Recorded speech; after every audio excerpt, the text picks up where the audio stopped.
Muy buenas a todos. Vamos ya hoy entonces con esta última parte de estos capítulos que nos corresponden para esta quincena. Decíamos que hoy vamos a ver la parte de las genealogías, lo que nos aparece en estos capítulos, concretamente en el 4 y en el 5, de las genealogías. Son las primeras genealogías que aparecen en la Biblia y recordamos cómo el tema de las genealogías es fundamental dentro de la Biblia, en el Antiguo Testamento por supuesto, pero incluso en el Nuevo Testamento recordamos cómo ya los evangelios de la infancia que aparecen en San Mateo y en San Lucas, también ahí nos aparecerán estas genealogías del Señor. Bueno, luego si eso comentaremos algún detalle en relación a, creo que viene a cuento, en relación a la vinculación con las genealogías de los evangelios. A ver, si os explico todos los detalles que me interesa y que creo que son importantes. De primeras, el tema de las genealogías. Es la pregunta de siempre, lo habitual. El tema de las edades. Esa cuestión de esa longevidad que tenían estos patriarcas antediluvianos.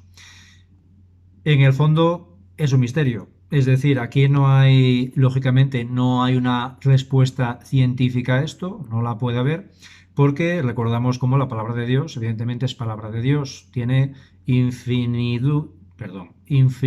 de misterios y de esa manera, en principio, no se puede dar una respuesta clara. La tradición de la Iglesia tampoco ha ido nunca por ahí, porque en el fondo, como decimos, la esencia y lo fundamental es descubrir qué es lo que nos muestra el Señor, ¿no? Y lo que nos muestra el Señor, como vamos a ver, además, bueno, pues hay cosas muy significativas en relación a esto de la edad, pues es algo muy concreto. Puede ser perfectamente que tuvieran esas edades, ¿por qué no? Estamos hablando, lógicamente, de tiempos antediluvianos, de tiempos, lo que se llama, pues decíamos, ¿no? La prehistoria bíblica. Hablamos de hace muchísimos siglos, con lo cual hoy en día nuestra mentalidad, pues lógicamente, según van pasando los años, las generaciones, vamos consiguiendo tener más edad precisamente por los avances científicos, pero aquí no se nos habla precisamente de eso, sino más bien de todo lo contrario, no de los avances científicos, que bueno, no voy a, y ahora lo voy a comentar, sino más bien de la cuestión espiritual. Con lo cual, bueno, pues la cuestión es, ahí están los datos, eso es un misterio, puede ser que sí, puede ser que no. La cuestión es que de todas formas, en el fondo, lo que yo aconsejo siempre en la Biblia, pues lo que digo, no es tratar de ir a esos detalles, que sí es muy interesante y muy curioso, pero bueno, como va a ser un misterio, en el fondo realmente es ir un poco más a la esencia de lo que nos muestra el Señor con esto, que es lo que vamos a ver un poquito, ¿vale? Bien, entonces, el tema es, tenemos el capítulo 4 que lo vimos en el vídeo anterior, la presentación anterior, que se nos habla de esencialmente del drama de Caín y de Abel, ¿no? Pero luego ya en la segunda parte del capítulo 4, a partir del versículo 17, se nos habla de la descendencia de Caín. Y luego se nos habla un poquito de Set y sus descendientes, y ya en el capítulo 5 se nos habla directamente de la genealogía de Set. Bueno, capítulo 4, igual que capítulo 3, igual que capítulo 2, tradición ya vista. Ahí el nombre que aparece de Dios es Yahvé y, como decíamos, esas características de esa, bueno, pues identificación de Dios tan humana que nos recuerda ya, pues, en la línea de la encarnación, de lo que será luego ya, pues la encarnación de Dios, ¿no? Para igualarse a nosotros en todo menos en el pecado. Y de esa manera, bueno, pues tenemos esa imagen. Y luego el capítulo 5, sin embargo, la genealogía de Set ya no es tradición ya vista. Prueba a ser tradición eloísta como el capítulo 1. Y se ve muy claramente en el esquema que tiene. Un esquema totalmente matemático, cuadriculado, bueno, muy reglado, ¿vale? Es extremadamente reglado. Con lo cual es esa diferencia tan clara. Aquí lo que vemos son dos genealogías muy claras. Capítulo 4, genealogía, pero de tradición ya vista. Capítulo 5, genealogía, pero de tradición eloísta. Y no tienen nada que ver. Son totalmente diferentes, con lo cual es un dato significativo. A ver, me voy a centrar. En principio, el capítulo 4, que es en el que estábamos el otro día, se nos habla de la descendencia de Caín. De primeras nos dice, conoció Caín a su mujer. Vale. Otra duda, otra cuestión que también se plantea mucha gente. A ver, tenemos a Caín, a Abel y a Set. ¿De dónde sale, pues, la descendencia? A ver, es el problema de nuestra mentalidad occidental. Estamos en lo mismo. Un hebreo cuando escuchaba esto no se cuestionaba esas cosas. ¿Por qué? Porque él entendía perfectamente de qué se estaba hablando aquí. Las genealogías, y claramente se ve en todas las genealogías, se nos habla de los varones. Es decir, aquí no se nos dice que tuvieran a un hijo que era Caín, un hijo que era Abel y un hijo que era Set y se acabó. No, aquí se nos está hablando de tres varones fundamentales. ¿Por qué? Porque aquí se nos desarrolla la genealogía de Caín. Es decir, Caín tiene esa descendencia. Y a nivel, estamos hablando de los patriarcas, era una sociedad y era una mentalidad en esos momentos totalmente patriarcal. Dios está manifestándose en un contexto patriarcal. Se habla de los varones, que son los que a través de los cuales pues deriva toda la descendencia. Es lo que vamos a ver luego también claramente, incluso en las genealogías en los evangelios, como decimos, en Mateo y San Lucas, con ese detalle que luego veremos de que hay alguna mujer por ahí en medio, ¿no? Que es precisamente eso, digamos, lo que llama la atención, que también es lo que quiere Dios, lógicamente, ¿no? Llamar la atención en esos detalles.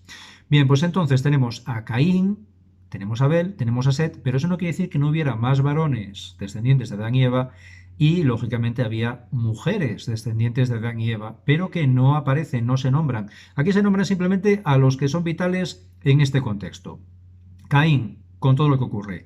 Abel, que como decíamos, de ahí viene su nombre. Hebel, esa sutileza, esa vanidad en el sentido de etereidad, de que al final pues no tiene tampoco ni descendencia. Y luego tenemos Set, que Set no se nos dice básicamente nada de Set, simplemente que era pues justo, era en la línea de Abel, pero ya está. Luego ya a partir de Set es toda esa descendencia que es tan importante, importantísima. Con lo cual, esto que quede claro, ¿vale? Tenemos esos tres personajes que aparecen en la palabra de Dios, pero no quita que hubiera muchos más. ¿De acuerdo? A veces damos por hecho cosas porque nuestra mentalidad, pues sí, lógicamente teníamos muchísimos detalles, y si eran altos, si eran bajos, si eran rubios, morenos, etcétera, etcétera. Bueno, pues en la palabra de Dios eso no aparece, ni siquiera en los evangelios. Con lo cual, esa es la idea. Bueno, pues Caín conoció a su mujer. Eso quiere decir que Caín tenía una esposa, y esto es significativo, porque estamos hablando de que estamos en esa línea que era la voluntad de Dios de hombre, mujer. El matrimonio era entre hombre y mujer, pero además en una mujer. No era, pues eso, no estábamos hablando, ni la voluntad de Dios era que un hombre tuviera toda una serie de esposas, ¿no? Bien, y de aquí se nos va a desarrollar toda una serie de personajes descendientes de Caín. Como vemos, son varones.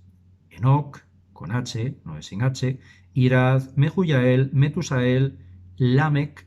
Y el Lamec es la novedad, porque Lamec se nos dice que tuvo dos esposas. Aquí empieza ya la poligamia con Lamec. Adá y Silá. Y aquí se nos nombra dos mujeres precisamente porque ahí ese dato es importante, porque eran dos esposas. Ahí está esa novedad, ¿vale? Como vemos, Lamec era todo un personaje. Dentro de esa descendencia de Caín, es ese contraste con la descendencia que luego tendrá Set, la descendencia de los justos. Se nos dice claramente en el capítulo 4, en el versículo, a partir del versículo 25, ¿no? Bueno, pues ya, luego ya cuando tienen a Set, dice, también a Set le nació un hijo, al que puso por nombre Enos, que será el primer hijo de Set, y este fue el primero en invocar el nombre de Yahvé. Es decir, es la descendencia de Set la que tendrá, digamos, esa vida más espiritual, más centrada en el culto a Dios, mientras que la de Caín, como vemos, es una vida más material.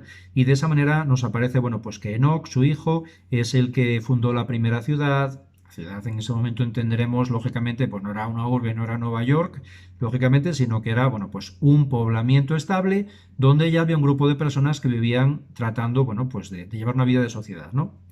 Y luego ya a partir de Lamec, la descendencia de Lamec, ya se nos habla de Yabal, de Yubal, que son hijos de Adá, de Tubal-Caín y de Nama, que son hijos de Silá. Bien, pues Yabal, el que empieza y se empieza a desarrollar pues todo ese, lo que es la ganadería.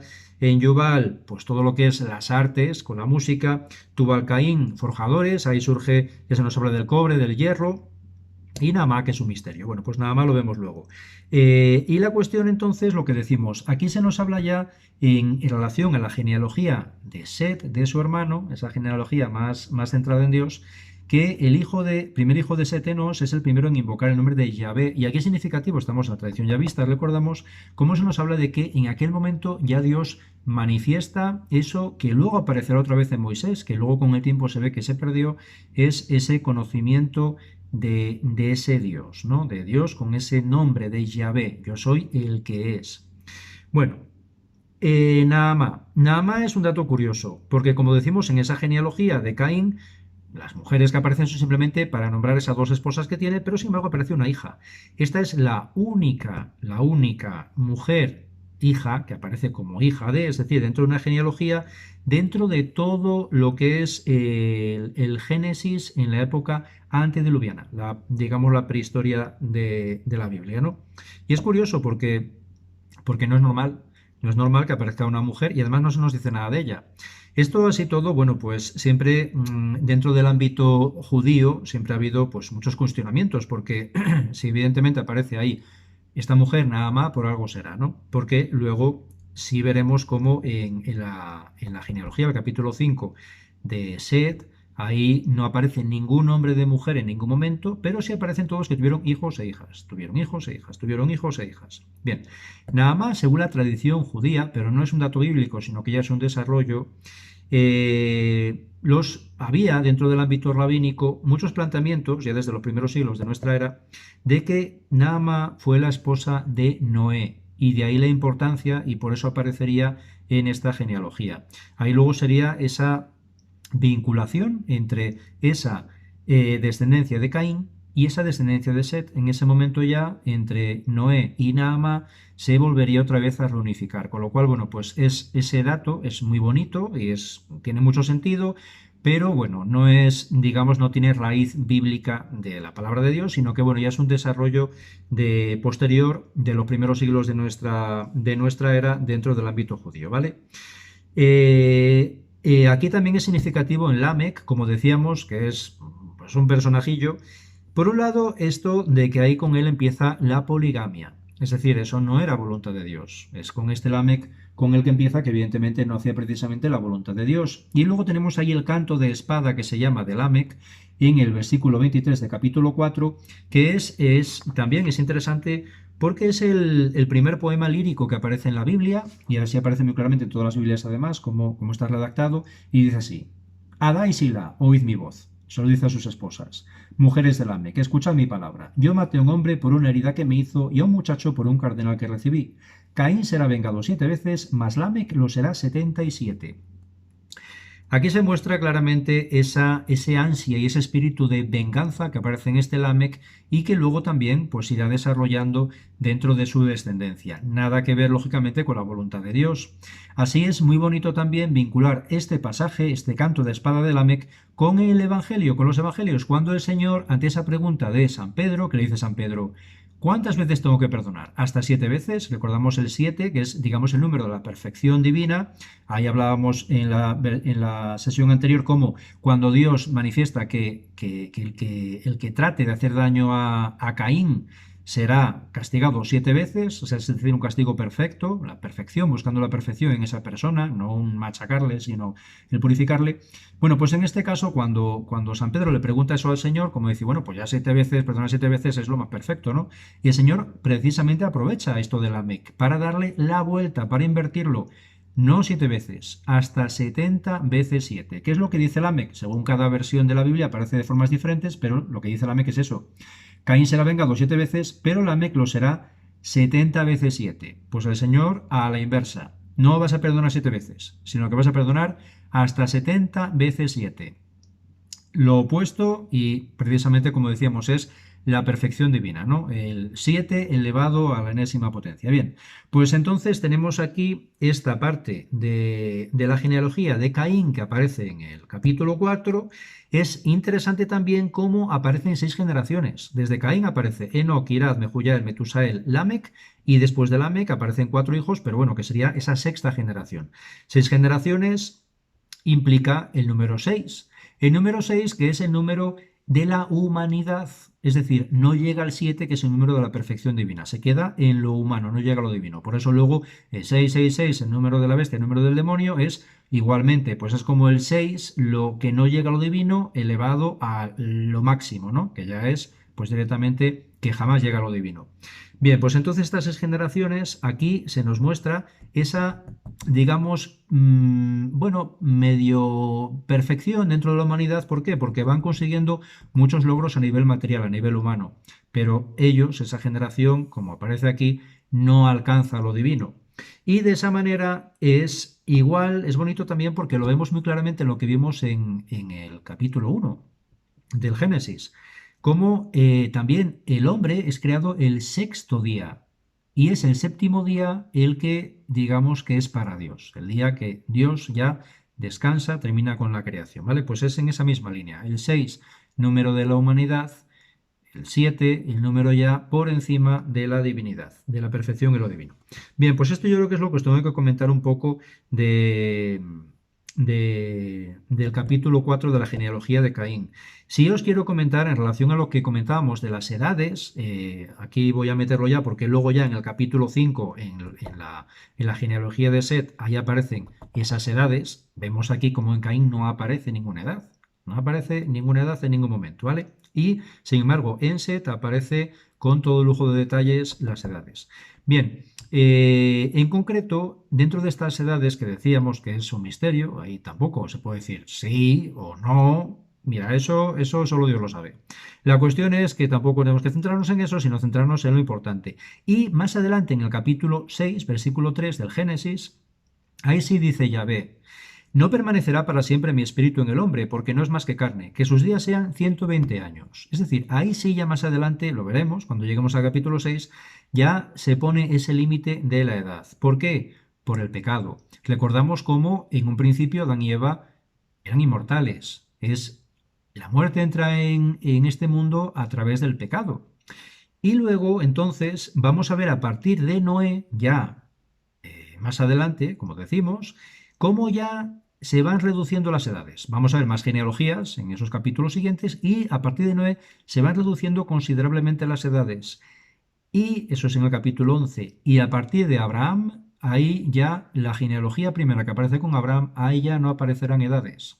Ya se supone que ya las edades son más, entre comillas, normales, ¿no? Como las que tenemos hoy en día. O bueno, en aquellos tiempos a lo mejor debía mucho menos, seguramente. Bueno, la cuestión es lo que decimos. Lo que deja claro el Señor es que esas edades se van reduciendo precisamente a causa del pecado. Es esa vinculación entre la vida humana, la vida que tenemos en este mundo, y la vida interior, la vida espiritual. Esa vinculación que hay tan clara entre, pues esto, el pecado y la muerte y la enfermedad y todo lo que acarrea este mundo a partir del pecado, ¿vale? Bueno, pues eso en esencia. Vamos entonces al capítulo 5. Como decíamos en el capítulo 4, al final simplemente se nos habla muy poquito de Set. Se nos dice simplemente que tuvo ese hijo primero Enos y fue el primero en invocar el nombre de Yahvé. Bien, pues luego ya seguimos tradición yavista y pasamos al 5, tradición eloísta. Y aquí es ya este desarrollo tan espectacular que vemos de esa genealogía. El esquema es personaje, edad que tiene cuando tiene el primer hijo, nombre del primer hijo, años que vive hasta que se muere, siempre repite, y tuvo hijos e hijas, aparte de ese primer hijo, hijos e hijas, y luego es el cómputo general de la suma de los años que tenía cuando tuvo el primer hijo, más los años que tuvo desde el primer hijo hasta que se murió. Bien, pues este es el esquema común en todos los personajes. Aquí tenemos que destacar que es la genealogía de Set. Aquí no aparece ni Caín ni Abel. Como decíamos lo de antes, Dios destaca lo que interesa. Aquí lo que interesa es la genealogía de Set. Aquí se nos habla simplemente, dice, esta es la lista de los descendientes de Adán. Y no nos habla de los descendientes, perdón, de los descendientes de Adán, Caín, Abel y Set, o metiendo más descendientes. No, dice, esta es la lista de los descendientes de Adán. El día en que Dios creó a Adán, lo hizo a imagen de Dios. Lo creó varón y hembra, los bendijo y los llamó hombre en el día de su creación. Tenía Adán 130 años cuando engendró un hijo a su semejanza, según su imagen, a quien puso por nombre Set. Ni Caín ni Abel. Set. Bien, pues esto para que veamos claramente que hay que saber interpretar las genealogías, ¿de acuerdo? Bien, pues entonces aquí tenemos esto, tenemos Adán, Set, Enos, Kenan, Mahalael, Yered, Enoc, Matusalén, Lamec y Noé. Bien, aquí en la de Caín teníamos 6 descendientes, 6 generaciones, ¿vale? Aquí nos van a aparecer 10 generaciones contando a la de Adán, porque de Adán nos da también todos esos datos. Se incluye también Adán en esta generación. Bueno, pues son 10 generaciones. El número 10 es también lo significativo, es la importancia de los números en la Biblia, ¿no? Que eso tiene también muchísima importancia. Bueno, pues este número 10 de por sí es muy significativo porque precisamente ya vemos, igual por también centrarnos en lo que veíamos en el Génesis 1, en el primer capítulo, aparece 10 veces Dios dijo, ¿vale? Es decir, el mandato de Dios 10 veces. Recordamos que hay 10 mandamientos. Recordamos también el diezmo, que es algo que en el Antiguo Testamento y en el Nuevo Testamento era fundamental ese diezmo, dar la 10ª parte de lo que uno conseguía en el año a Dios, como ofrenda a Dios. Bien, pues este número 10 de por sí en la Biblia, aparte tiene más significaciones, pero es muy importante y aquí se manifiesta muy claramente también en esta genealogía, es la responsabilidad del hombre ante la voluntad de Dios. El tratar de hacer esa voluntad de Dios y ese compromiso que tiene que haber entre Dios y el hombre. Es como esa prueba de fe que Dios pone al hombre para que la lleve a cabo. Bien, pues entonces es lo que se cumple con todos estos personajes, estas generaciones, esta genealogía a partir de Set, ¿de acuerdo? Esquema totalmente cuadriculado. Realmente es muy significativo porque en esta tradición eloísta lo que se nos manifiesta es eso, es un esquema muy, muy fácil para luego memorizar. Teniendo claro el esquema, solo hay que saber nombre del personaje, hay que saber pues 2 datos numéricos y podemos estar soltando la retahíla de memoria sin ningún problema, ¿de acuerdo? Con lo cual era esa manera, recordamos como en un principio era tradición oral, de poder memorizar claramente estas genealogías, ¿no? Y lo que también es muy significativo es que cuando hay algo que rompe ese esquema, eso, claro, a uno le llama la atención, es una cosa que destaca. Y es también lo que muestra el Señor, ¿no? Lo que quiere mostrar el Señor. De esa manera, aquí es todo pim pam, muy mecánico, hasta que aparece Enoc y Noé. En Enoc nos aparece lo mismo, el mismo esquema, pero dice, Enoc anduvo con Dios. Y luego repite, Enoc anduvo con Dios y desapareció porque Dios se lo llevó. Bien, pues sí, esa figura de Enoc, que es ese misterio, ¿no? De ese hombre que no habría muerto, se habría librado de ese tránsito de la muerte para pasar a vete a saber dónde. Y en ese momento, lógicamente, el cielo no estaba abierto. Hasta el momento de la resurrección del Señor, Él es el que abre los cielos.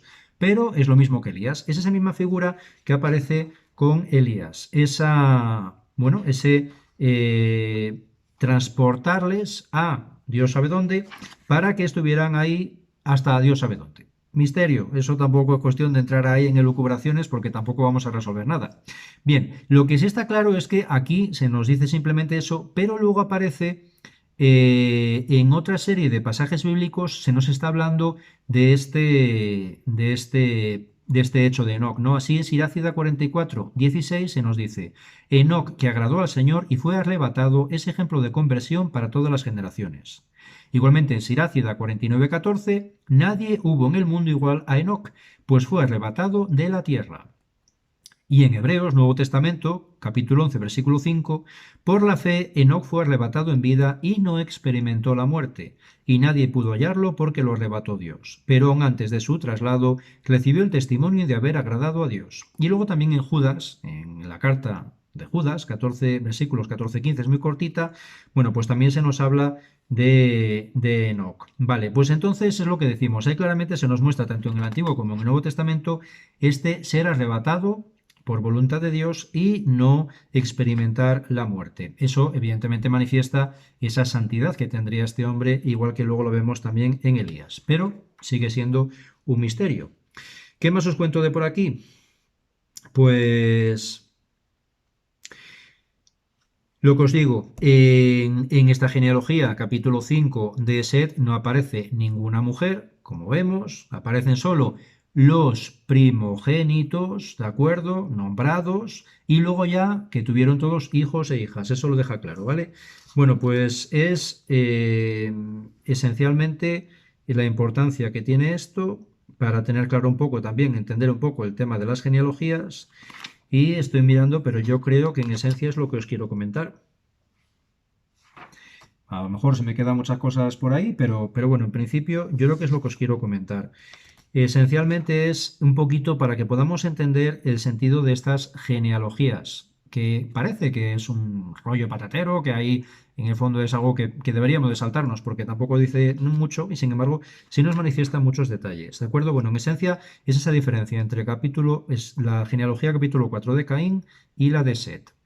Las edades, muy significativo porque manifiesta esa relación con Dios, esa espiritualidad que tiene, esa trascendencia a la hora de poder tener una vida más longeva en esta vida. Y sin embargo, en el caso de Caín, pues directamente ni se nos nombra. ¿Cuánto vivían los descendientes de Caín? Bueno, pues a saber, ¿no? A saber cuánto vivirían. La cuestión es que si no aparece, por algo será. Si aparece en la de Set, pues por algo será también. Algo nos querrá decir el Señor, ¿no? A cada uno de nosotros. Bien, pues entonces yo creo que lo voy a dejar ahí. Si hay algo más, luego ya os lo comentaré. Y para terminar, simplemente que llevamos ya 25 minutos, para terminar, sí voy a terminar aquí poniendo ahora la imagen que puse en, digamos, en por la carátula que aparece en el vídeo anterior, porque es esa imagen que me parece muy significativa de esa tablilla de marfil medieval que estaba en la Catedral de Salern, en Francia, y que está ahora en el Museo del Louvre. Esa representación de Caín y de Abel, que es muy representativa porque ahí se muestra muy gráficamente esa misericordia, esa ternura y ese amor de Dios hacia Caín. Vemos en la parte izquierda cómo de primeras ni siquiera se ve a Dios, ¿no? Se ve solo la mano que se extiende para señalar la ofrenda de Abel porque le agrada más. Bien, luego aparece en el centro la muerte y el asesinato de Abel por parte de Caín, y a la derecha, sin embargo, es muy bonito porque se ve cómo Dios desciende y aparece como el verbo. Recordamos cómo el que habla, a veces nos planteamos que el Antiguo Testamento es Dios Padre y el Nuevo Testamento es el Señor Jesucristo, Dios Hijo, que es misericordioso y maravilloso. No, el que habla siempre es el verbo de Dios. El verbo de Dios aparece encarnado en el Nuevo Testamento, pero en el Antiguo Testamento el que habla sigue siendo el verbo de Dios, es la palabra de Dios, es el que habla. De esa manera, el que habla con Caín es el verbo de Dios. Dentro de la Santísima Trinidad, el que habla es la palabra, es el verbo de Dios. Bien, pues entonces aparece ya ahí representado como Jesucristo, ya como encarnado, y se muestra cómo desciende, y ya se le ve, Caín le ve. Se muestra claramente ahí, se representa como Dios se le manifiesta a Caín como nosotros podemos, bueno, pues entenderle y verle y experimentarle a través del Nuevo Testamento. Y lo que hace es tenderle la mano, le tiende la mano para que Caín coja esa mano, se aferre a esa misericordia. Y es muy significativo ver cómo Caín aparece muerto de miedo, aparece encogido, aparece atemorizado ante Dios. Es muy profundo, eso sí que es muy para meditar y es un poco la esencia, yo creo, también de todo lo que hemos estado viendo aquí, ¿no? Como esa cerrazón a veces que podemos tener cualquiera de nosotros a esa misericordia de Dios, a tenerle miedo a hacer tener miedo a hacer la voluntad de Dios, tenerle miedo a Dios en nuestra vida porque nos parece que en vez de ser alguien que evidentemente es el que nos va a llevar a nuestra plenitud y va a hacer lo más perfecto y nos va a dar lo más perfecto para nosotros, lo que es a nuestra exacta medida, igual que cuando vistió a Adán y a Eva, igual que en el caso de Caín, todo lo que le pone dentro de las posibilidades que le puede dar, porque Caín estaba totalmente cerrado para que él se pueda salvar, bien, pues en vez de verle como tal, que le veamos como una amenaza en nuestra vida, como alguien que nos quiere quitar la felicidad o nos quiere quitar realmente pues nuestra comodidad o nuestro confort o nuestro yo que sé qué por las exigencias que tiene hacia nosotros. Bien, pues eso realmente es lo que le ocurre a Caín, pero evidentemente a un nivel extremo por la gravedad de su pecado, ¿no? Que ese pecado tan grave le impide, le incapacita poder experimentar la misericordia de Dios, ver realmente a Dios como es.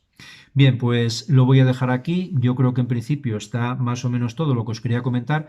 Cualquier duda, bueno, pues me planteáis, ¿de acuerdo? Venga, pues lo dejamos aquí. Aquí terminaría ya estas presentaciones y lo que yo me planteaba comentaros en relación a estos capítulos del Génesis. Ya la semana que viene ya plantearemos, seguiremos, continuaremos con el Génesis y entraremos ya en una nueva etapa dentro del Génesis.